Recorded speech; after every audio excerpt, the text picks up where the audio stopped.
bukod sa sunog, may mga pangyayari pang hindi masyadong maganda. Meron tayong pinadampot, pina-entrap, pinakulong na empleyado ng Office of the Building Official.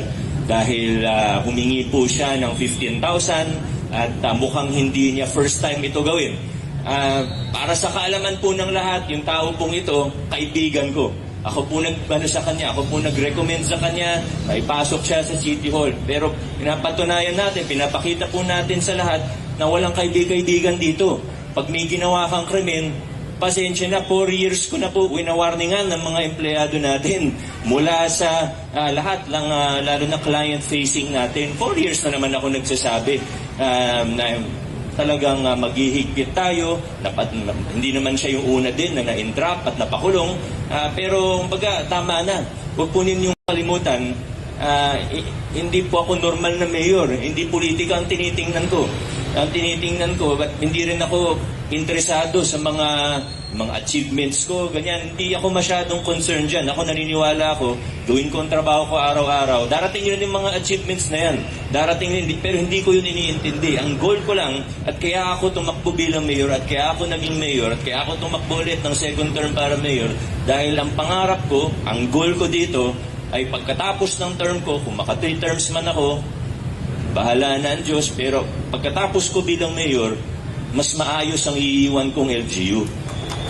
Mas mahirap nang maging korap.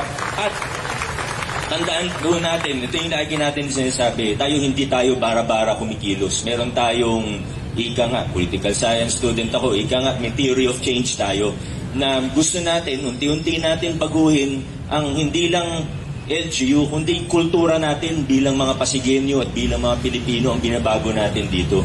Yung korupsyon, sa totoo, kahit palitan mo ang mayor, kahit maayos, konsehala at yan, ang totoo po niyan, naisa kultura na po.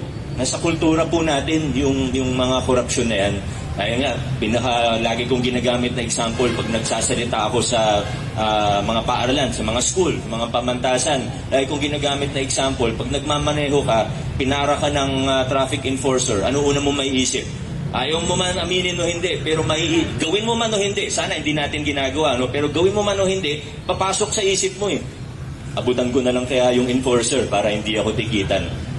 Totoo yun, aminin natin o hindi. Pero bakit ganun? Kasi na-institutionalize, na isa kultura po yun sa atin sa Pilipinas. Kailangan aminin natin. Ang first step para ayusin ang isang problema, aminin na nandun yung problema, i-acknowledge yung problema, at i-address yung problema. Walang problema na naayos na nagbubulag-bulagan tayo. At yung korupsyon sa pamahalaan, aminin din natin, hindi yan maayos sa loob ng 1 taon, sa loob ng 4 na taon, sa loob ng 9 na taon. Generational po yan. Pero sana, habang tayo po ay dumadaan sa mundong ito, dumadaan sa lokal na pamahalaan ito, gawin natin yung part natin para may urong ng konti yung kultura natin. Yung hindi magagandang kalakaran, ay urong lang natin ng konti. Success na po yun para sa atin. At sa mga kawani po natin na gumagawa pa rin ng mga kalokohan, ako proud ako sa ating lokal na pamahalaan. Kasi totoo naman na kahit i-acknowledge natin o hindi, ang totoo po niyan, yung mga lumang kalakaran na hindi maganda, yung mga corrupt practices, karamihan naman po talaga itumigil na.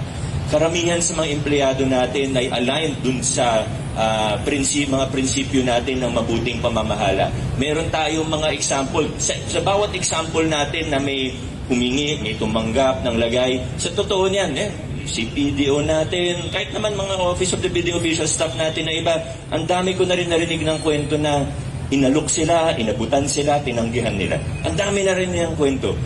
May mga empleyado tayo na pag sinabing no contact policy talaga yung pinapatupad.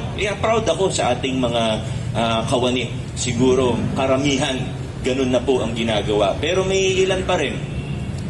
Bukod po dun sa nahuli nung nakaraang linggo na tumanggap. Actually, 10,000 na lang yung tinanggap niya. Nakipagtawaran pa eh. 15,000 yung una niyang hiningi. Tinanggap niya, kakapalit daw ng pirma ng Office of the Building Official. So, nahuli siya. Tinanggap niya yung 10,000. Hindi ko lang alam kung itutuloy ng complainant. Pero siguro naman, the fact na naaresto siya, napakulong ng ilang sandali, siguro malaking na yun sa kanya. Reminder po sa ating lahat.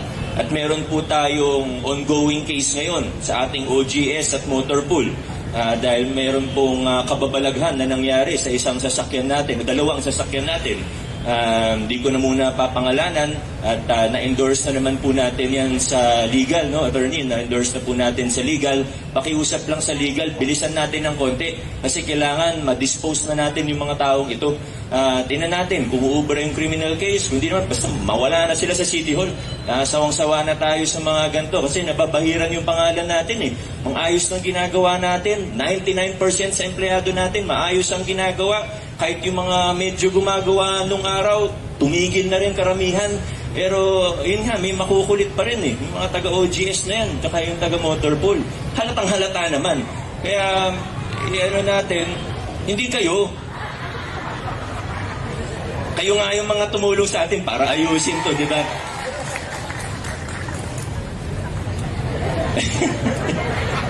Galit sila. Wala kaming ginagawa, ha? Hindi kayo.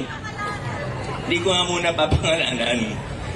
Pero ang punto lang natin, at ito, nandito naman sila eh. Nandito naman sila. Kaya sabihin ko na, mag-cooperate na kayo sa investigasyon, baka hindi kayo makulong ng napakatagal na panahon. Titingnan natin yan bilang mitigating circumstance, ika nga ng mga abogado. At baka pwede mag-compromise. Ibig sabihin, sige, aminin nyo na lahat, ipresenta nyo sa amin lahat ng ebidensya, sige, hanggang admin case na lang. Pero kung magmamatigas kayo, pagtatakpan ninyo yung mga ginawa ninyo, dediretso ko hanggang kriminal. Kasi halatang halata. Halatang halata yung ginawa ninyo. Para sa kaalaman ng lahat, ang ginawa po nila, meron kasing meron tayong binili. Para alam nila na alam ko. Kasi ako tahimik lang. Pero pag tahimik lang ako, doon kayo matakot kasi inaalam ko talaga. Meron tayong sasakyan na binili. Kaso ang problema, nung na-award na yung kontrata, ay obsolete na yung sasakyan. Wala nang available. So, nag-propose yung ilang tao sa end user natin na mag-change order na lang. Ang katakataka, dun sa request for change order, walang pirma nung pinaka-department head nila. So, dun pa lang, medyo red flag na yun. Tinignan namin, hindi pwedeng i-change order yan. Kasi ibang item na yan eh. Kung may konting pagbabago lang sa specs, pwede tayo mag-change order. Pero kung ibang sasakyan na siya, bawal po yun. Alam niyo naman yan. Tatagal na kayo sa gobyerno, alam niyo, bawal po yun. Violation yun ng 9184. Hindi pwede yun. Ang nangyari pala, na-deliver na yung sasakyan, na tinanggap na yung sasakyan, nakapangalan na sa city government yung sasakyan. Hindi ko pa napipirmahan, walang approval yung change order. Paano nakarating dyan sa sasakyan? Nag-imbestiga kami. Binili na yung sasakyan gamit ang sarili nilang pera. Magkano yun, CA? Sabihin natin 600,000. More. Kung dalawa yun, so nasa more than 1 million pesos. Gumastos sila ng sarili nilang pera, binili nila sa dealership, kinasilitate nila yung pag-deliver dito, wala pang, hindi pa na-change, hindi pa na-approve yun, hindi pa na-change order. O ngayon, umiiyak yung, syempre, paano babayaran yung supplier? Ano yung agreement nila sa supplier? Halata naman.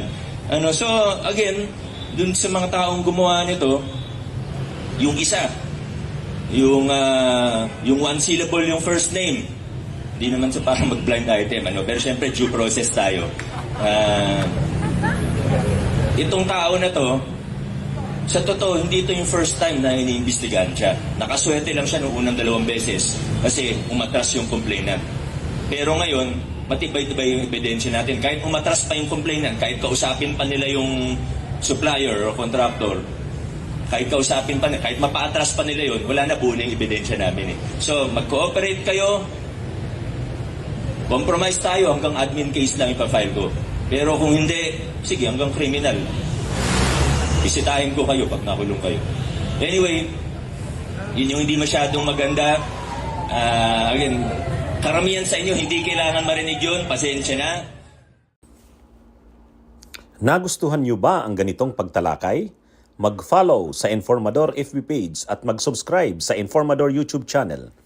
Ang Informador ay nilikha ng mga staff ni Atty. Ricky Tumuturgo aka Insurrecto, upang lalong lumawak ang inaabot ng pagpapalaganap ng katotohanan at labanan ang fake news at kasinungalingan.